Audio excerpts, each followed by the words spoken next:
These two teams have not played each other since back in 2019 when they played one another in the Southern Heritage Classic, in which JSU won 49-44. Now, they have an ongoing rivalry with one another dating back to 2007, in which Tennessee State holds the record in this rivalry 9-3. Now, we're going to go ahead and break down the keys for each of these teams to win this game this week. You already know Coach is going to give you the pregame show right now. It's your favorite coach back at it, 10 toes down, about to tell you how it all went down. This is Tomorrow League Sports Network with your host, Coach Walker. If you're new to the channel, make sure you like, share, subscribe, and hit that notification bell so you can get all upcoming videos. And for all my leaders out there, welcome back. Y'all know the drill. Y'all know the routine. Make sure y'all tap in a friend or two and tell them to come on in. Also, if you have not done so as well, make sure you hit that notification bell, like these videos, comment on these videos, and share these videos. And not to mention, you can follow us on social media. The links are listed down below in the description. So without further ado, Coach is going to go ahead, tap on in so we can get to this pregame right now and get these keys on what each of these teams are going to need to do in order for them to secure a victory this week. So if you're ready to go, strap on in, get your popcorn ready. Let's do it to it. Here we go. You already know Tennessee State lost a close game to Grambling State this past week, and they're looking to get things together so that they can get their first win of the season. They would need to do the following on offense in order to make sure that they're able to move that ball down the field against this ferocious defense of Jackson State. Now, the big uglies up front for Tennessee, that's the offensive line.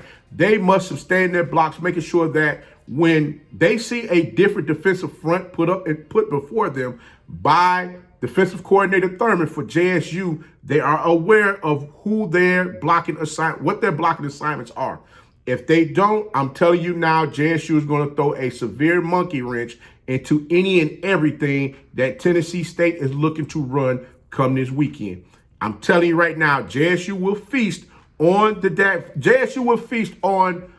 offensive line, shutting down anything that Tennessee State is looking to run. Is going to be difficult for them all day if they don't understand their blocking assignments and be able to put a hat on somebody, making sure they're able to sustain those blocks so that the plays can be run. Tennessee State will spread JSU out, hoping to slow down some of that speed that JSU has on defense in order for them to run their plays. Now, I also saw in the film that they played against Grambling, they will go double tight to have max protection up front in order for them to be able to run the ball. Now, I'm going to be honest with you right now. JSU trench militia up front, that defensive front, those defensive linemen consist of 94, Conyers Miller, 99, Antoine Owens, 96, Jamani Craig, along with the linebackers, number 40, Keontae Hampton, 41, James Houston, 45, Arbie Miller, and you already know Mr. Niles Gaddy's going to be out there disrupting again this week, just like he did last week, how Coach Thurman had him set up within that defensive scheme. This week, I believe Gaddy will have at least 10 tackles if he get back there and do what he needs to do. Tennessee State does have a running back by the name of Devin Starling, who is not afraid to run in between the tackles to get those tough yards to keep the chains moving for the Tennessee State Tigers. So trust and believe. Everybody got to keep their head on a swivel, making sure that they're able to do the things that they need to do. Offensively for Tennessee State, they're going to have folks down the field, opening up those lanes for the running backs to run. And on the defensive side for JSU, they're going to have to use those big bodies to plug them holes up and let the linebackers fill wherever they need to fill in at to make sure that those running plays are stopped for minimum gains. Now, Tennessee State did use a 3-quarterback system last week because I guess they couldn't get it together. I mean, they had Hickbottom, they played Hickbottom, Pope, and Bryant. Hickbottom had the better stats of all 3 quarterbacks that played, so I don't know why Hickbottom didn't play more in that game than what he did, but I'm sure he probably will end up being the starter this week. If not, then we have to wait and see who they put out there. We have to wait and see who Tennessee State put out there underneath center. Tennessee State, definitely, they're known for having a balanced attack when it comes to running and throwing the ball from what we saw last week against Grambling State. Now, they're definitely looking to throw a little bit more this week. JSU no-fly zone because of the simple fact that they know the defensive backs for JSU, they play man coverage, and guess what?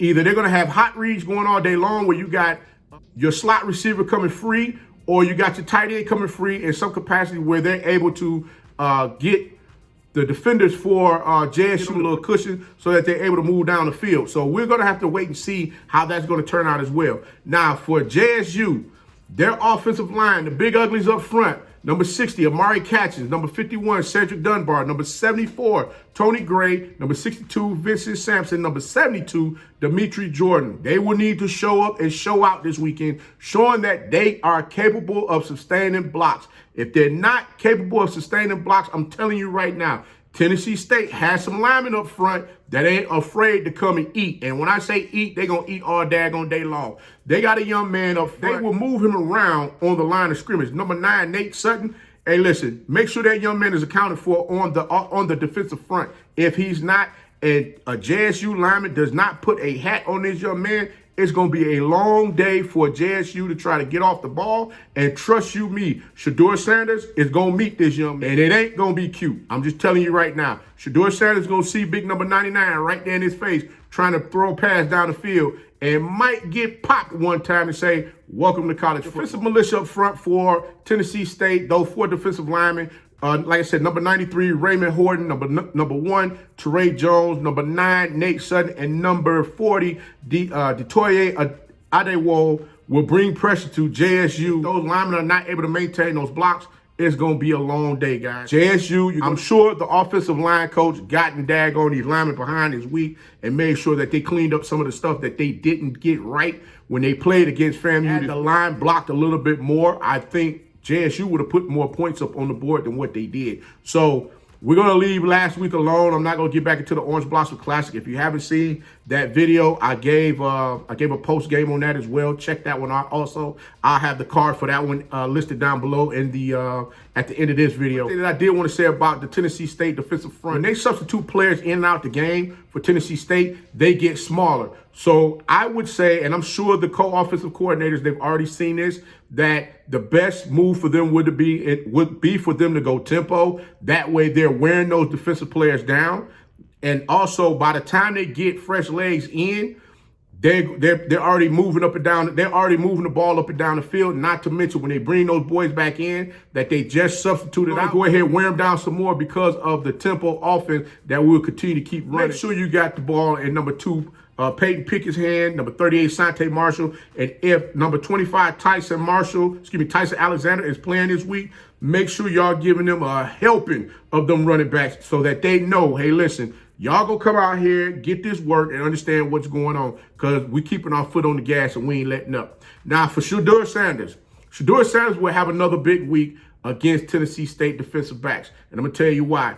If offensive coordinators Pollock and Phillips turn him loose a little bit more just to see exactly what all they got going on. Let those playmakers be playmakers and make plays for Shedeur out there on the field. And the reason why I say it is because of the fact that JSU receiving corps, they have such a stout receiving corps thus far from what we've seen in the previous game against these defensive backs for Tennessee State. Trust me, Lanier, Warren, Corbin, and Trevante Rucker, those 4 should get loose against this daggone defensive back core for Tennessee State because, one, they still got some bad habits out there that they're trying to work out, which you got a lot of these defensive backs, they like to look in the backfield to see what the quarterback is doing. And by that time, with the speed that JSU have, by the time they turn around, those young men should already be up the field, waiting on the ball to come from Shedeur, running that bad boy into the end zone, watching the daggone scoreboard light up continuously all day long. Special teams, you're not careful in running your lanes.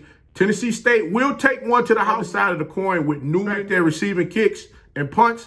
It's going to be a long day for Tennessee State because, trust me, by the time JSU gets through wearing down that daggone defensive front, they should be able to go ahead and set it up for Newman or Nugget or whoever they have back there returning punts. I believe you're going to take one to the house on these guys. My prediction for this game, I believe that Jackson State's going to get this game, I would say 34-17. 34-17 JSU. That's my prediction on this game. Also, guys, hey, again this week, make sure you leave your predictions down below. You never know. Coach might be doing something special. And if you don't leave your predictions, guess what? Shame on you, Mr. Man. You can't get mad at nobody but yourself. But until next time, if you like the content, please like, share, subscribe. Hit that notification bell. Like these videos. Comment on these videos. Share these videos. And remember, be the one and lead.